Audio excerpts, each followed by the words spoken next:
Good morning, everyone. Thank you, worship team and John, for your communion thought. I learned early on that one of my parents wanted to name me Kyle John, so I grew up wishing my name was Kyle. I would have been ahead of my time, but a decade later, Kyle became a popular name. But alas, it's Paul, and I'm okay with that. As we move into things, I'm going to invite Braden to come up and do our scripture reading for us. And I'll get to that picture in just a minute. Good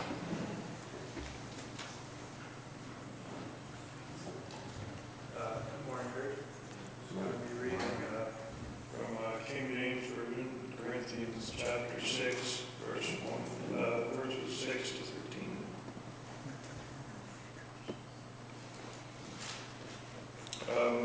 Deuteronomy chapter 6, verses 6 to 13. And these words which I command thee this day shall be in thine heart, and thou shalt teach them diligently unto thy children, and shalt talk of them when thou sittest in thine house, and when thou walkest by thy way, and when thou liest down, and when thou risest up. And thou shalt bind them for a sign upon thine hand, and they shall be as frontlets between thine eyes. And thou shalt write them upon the posts of thy house and on thy gates.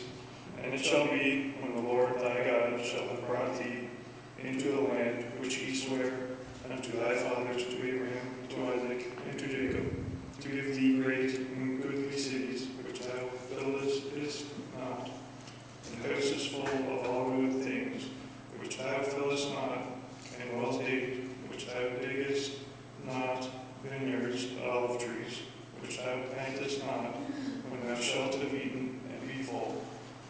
Then beware lest thou forget the Lord, which brought thee forth out of the land of Egypt from the house of bondage. Thou shalt fear the Lord thy God, and serve him, and shalt swear by his name. Thank you. Thank you, Braden. As we get into things, I just want to make a few announcements. So one is 2 weeks' time, we're going to have a budget presentation right after church. So you're welcome to stick around a little bit after. If you want to bring a bag lunch, you can do that. We've been working on our budget for the year. We want to present that to you after service on Sunday. And then I think you're all aware of this thing that we are calling March Madness. March Madness, we stole that name from the U.S. college basketball tournament, where 64 teams come together over 3 weekends to play basketball. The idea of March Madness is that we have been apart from each other for months at a time, and it's not just about filling up your calendar, but it's about getting together and rekindling our relationships with one another, reconnecting with one another, and even reaching out into our community. So I'm not going to go through all of the events of March Madness, but I want to highlight a couple. This Saturday night, we're going to screen a film called Sabina, which is based on Sabina Wurmbrand. Her and her husband were the founders of Voice of the Martyrs and the Persecuted Church.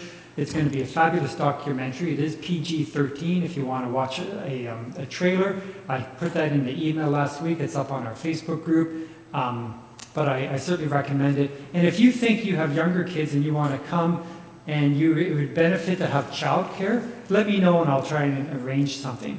Okay? So Sabina is this Saturday night at 6:30. Next Sunday, we're going to go cross-country skiing. So fingers crossed, there's still going to be snow, but I'm optimistic that there will be. So that's next Sunday afternoon, gathering up in Surrey for some cross-country skiing. The week after, later that week on the 11th, I think it is, it's a Friday night, there's going to be a craft and games night. And then Guy and I were brainstorming this idea of a potato bar outreach. We got these potatoes that are being destroyed, and Guy's work, of course, was one of the many farms giving away potatoes yesterday. And I thought it'd be a fabulous thing if we could cook up some potatoes, create a potato bar for baked potatoes, and just share that with the community. So that's a Saturday, March 19th. And I'm going to invite anybody to hang around next Sunday afternoon, right after church. We'll just do a quick brainstorm about how we could make this a really wonderful gift to our community. So love to have your thoughts on that next Sunday afternoon. Now, if you know the March Madness tournament, they have what's called a play-in game. So before the actual tournament starts, they play these games where teams have to qualify for the tournament. So last night, it's still February, but as part of March Madness, we could call it our play-in game. We had the coldest night of the year. So that's what that photo is about. If you could go back to that photo, that fabulous team of 5 walkers, we would love to expand that next year. It's a walkathon in Charlottetown, raising support for homeless ministry. We'd love to get our youth involved next year and more of us. It was a fun time. It wasn't the coldest night of the year, but it was kind of cold. But it was fabulous. So we'd love to have you join us for that next year. And just I want to say it again, these are not meant to be a distraction from real life, these activities, but they are meant to be part of our life together as a community. It's not expected that you're going to do everything, but we'd love for you to circle a few of these things on the calendar and come and join the community together. Now, when I mention distractions, it's easy for us to, I think it's easy for us as people to be easily distracted. And if that's not true for you, then I commend your discipline, your self-discipline, that you don't become distracted as you sit down for a task. If you're able to complete that, good for you. But for the majority of us, I think we experience these distractions all the time as we sit down to do something. And I think this might be particularly true when we need to do something difficult. Perhaps we have a difficult decision we need to make, or there's a difficult conversation we need to have. And rather than diving into that, we distract ourselves. We do things like pull up Netflix, or we busy ourselves with menial tasks, or we pull out our phone and go onto our social media because we don't want to face the reality of that task that's ahead of us. In other words, we'd rather do anything than do the thing that we should be doing. I was at a leadership workshop one day with some volunteers and co-workers and introduced to this idea about swallow the frog. Have I told you that before? Forgive me if I have. So the idea of swallow the frog is at the beginning of every day, do the thing that you're going to put off that you don't want to do. Swallow the frog. Start your day by getting those things off your checklist so you're not just distracting yourselves away from doing them. Nobody wants to swallow the frog. It becomes a mantra to say, what's that thing I need to do today that I just don't want to do? Because our tendency is to put these things off and to choose the path of least resistance. And the people of Israel, being human, were no different than the rest of us. They also chose the path of least resistance. They also were people who would be easily distracted from doing the things that they should be doing. In their liberation from slavery, moving out of Egypt, they faced the daunting task of crossing the desert, and it began with the parting of the Red Sea. This could be like their high mountaintop experience, because soon after they found themselves in the desert, and they were distracted by the daunting task that was ahead of them. Some of them, we reminded ourselves of this a couple of weeks ago, many of them started to grumble about the lack of food, and they were wishing they were back in Egypt. They were distracted by the thought of having a meal in Egypt rather than what God was providing for them to get them through the desert. Later, while Moses was up on Mount Sinai receiving the 10 Commandments and communing with God, they were distracted by Moses' absence. And so they convinced Aaron to create a false god for them to bow down to worship. They were distracted by the challenge that was ahead of them, and they went and they slid into sort of the easy thing to do, the simpler thing to do. And Moses, I believe, would have been particularly concerned about and aware of their propensity to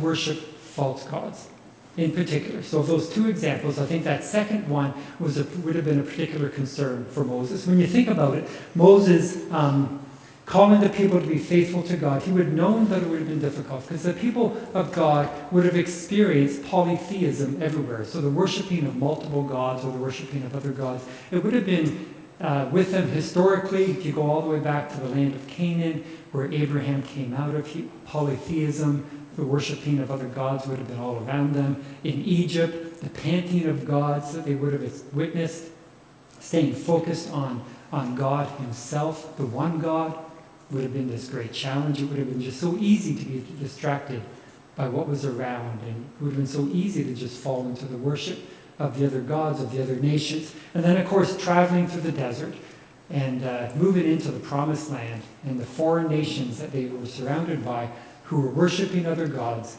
it would have been a great concern for Moses and for God that the people of Israel remain focused on God himself and remain committed to worship of the one God, of the only God, the God who is leading them through the desert into the land of Israel. In Exodus 23, this becomes evident as God is leading them through the desert. He says, it's written, "Do not bow down before their gods or worship them or follow their practices. You must demolish them and break their sacred stones to pieces."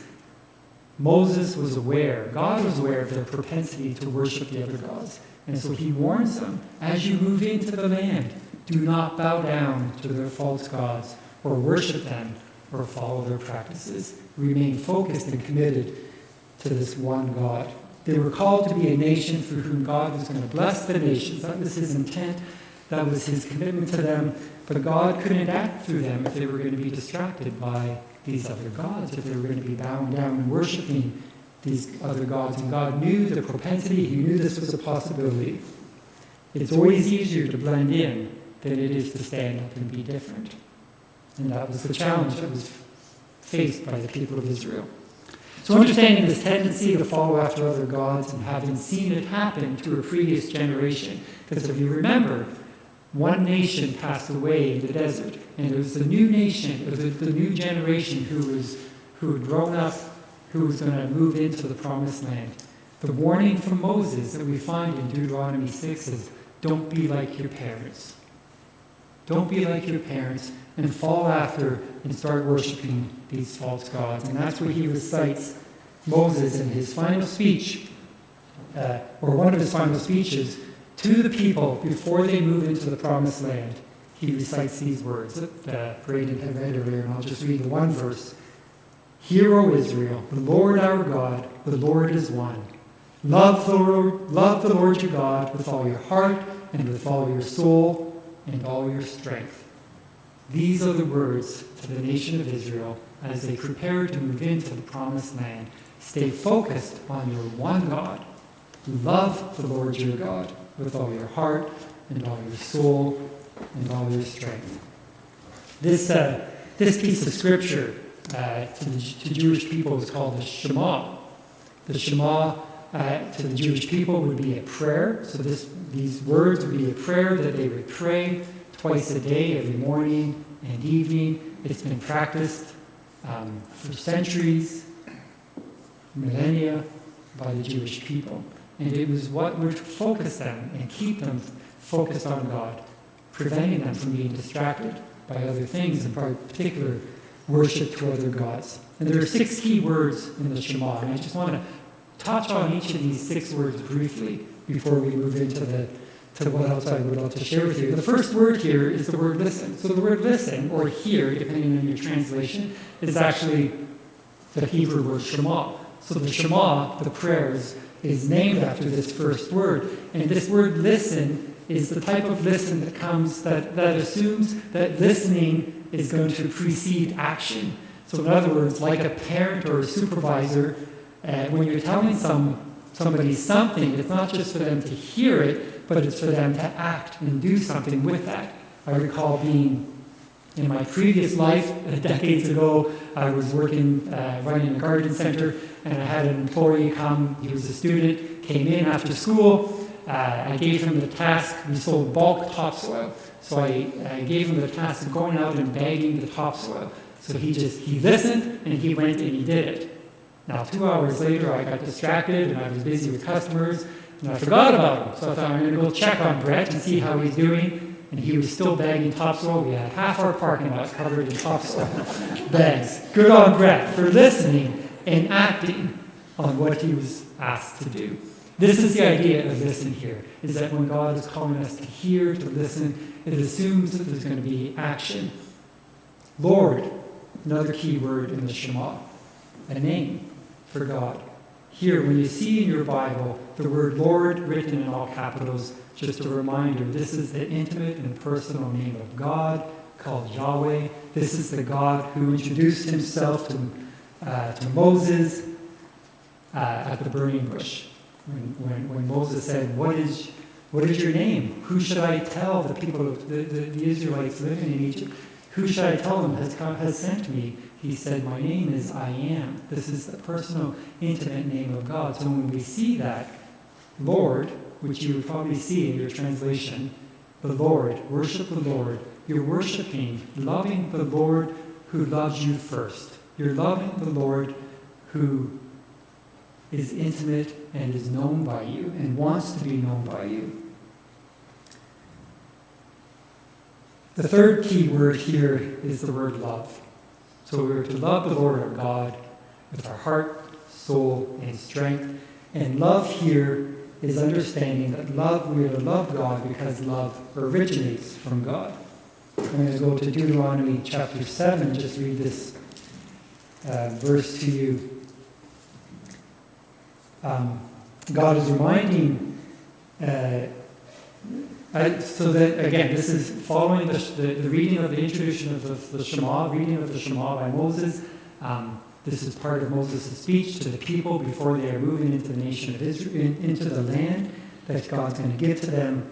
He says to them, the Lord did not set his affection on you and choose you because you were more numerous than other peoples, for you were the fewest of all peoples. But it was because the Lord loved you and kept the oath he swore to your forefathers, that he brought you out with a mighty hand and redeemed you from the land of slavery. So in other words, when God is calling the nation of Israel to love him, it's not because, or the reason is because love originates from God. God loved them first. God called them out not because they were this numerous people, not because they were impressive in size, but because God loved them and rescued them. So when we are following being obedient to the command to love God, it is a God who loved us first. That's powerful. That's meaningful. It's not this sort of blind obedience to a God who's commanding that we love him. It's a God who reached out to us and loved us first. This is the God who we are to love.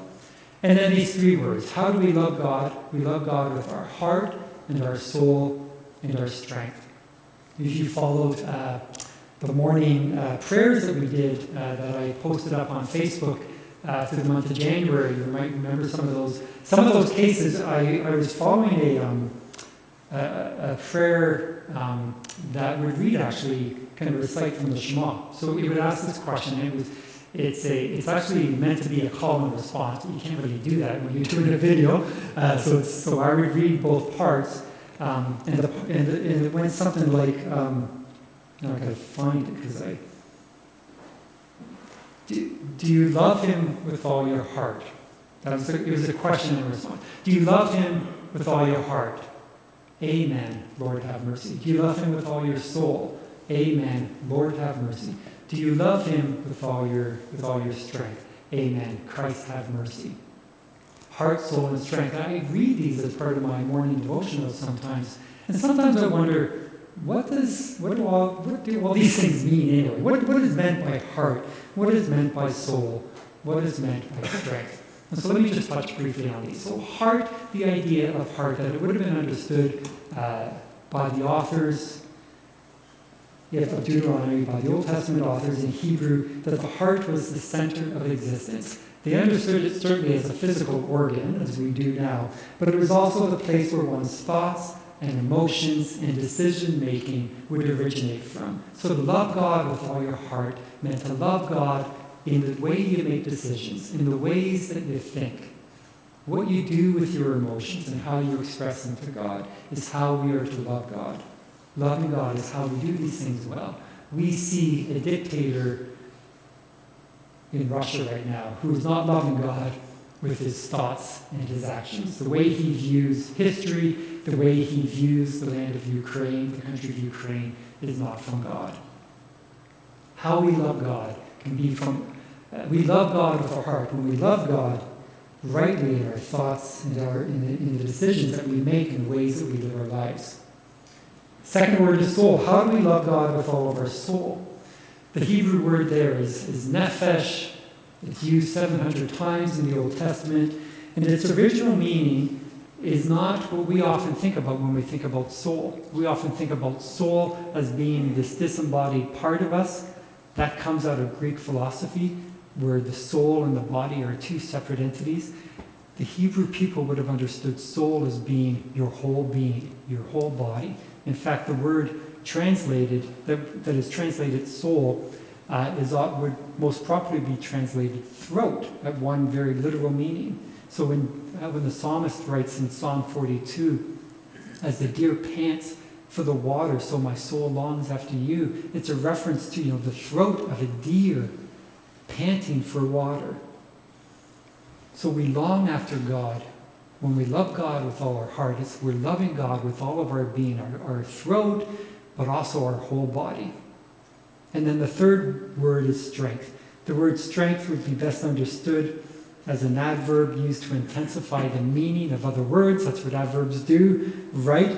So now give credit to Tim Mackey from the Bible Project. He would say, to understand this, we could interpret it as loving God with all our muchness, everything that we have, all of our being, loving God as much as we can, dedicating every possibility and every opportunity of our lives to God.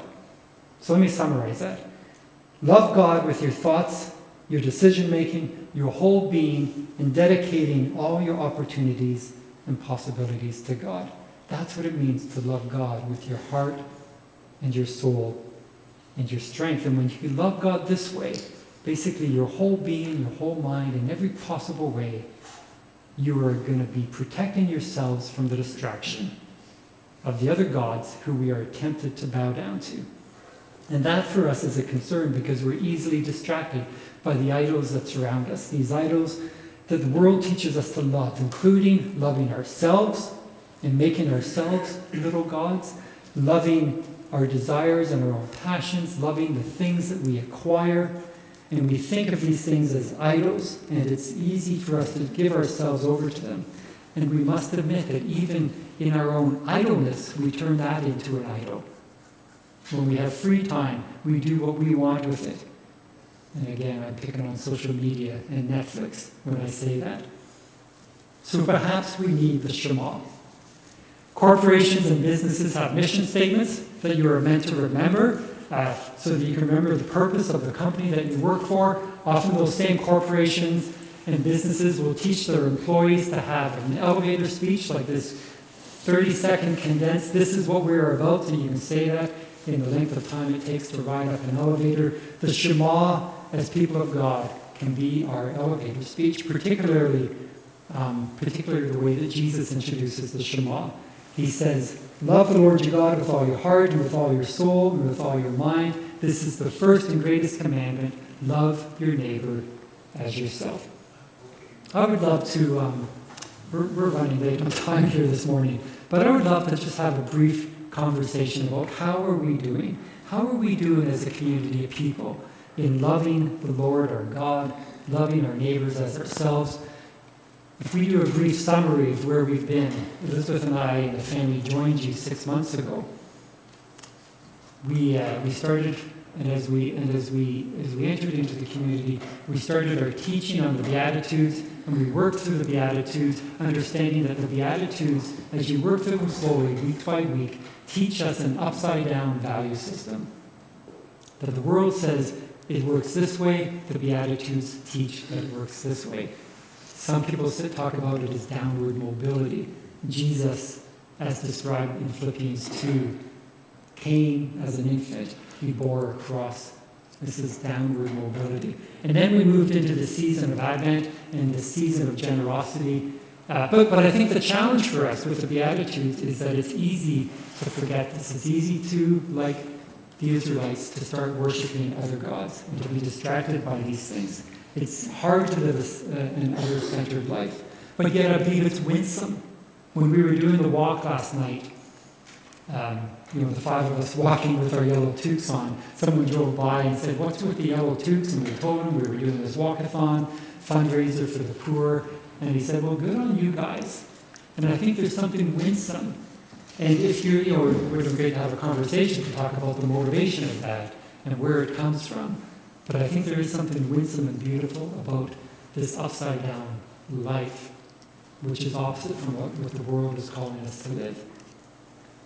We then went into a season of generosity, and we called us as a church to be generous with Operation Christmas Child and with the supporting of the 3 families, and then we added on the bags of food for Romania, and we responded to that as a community.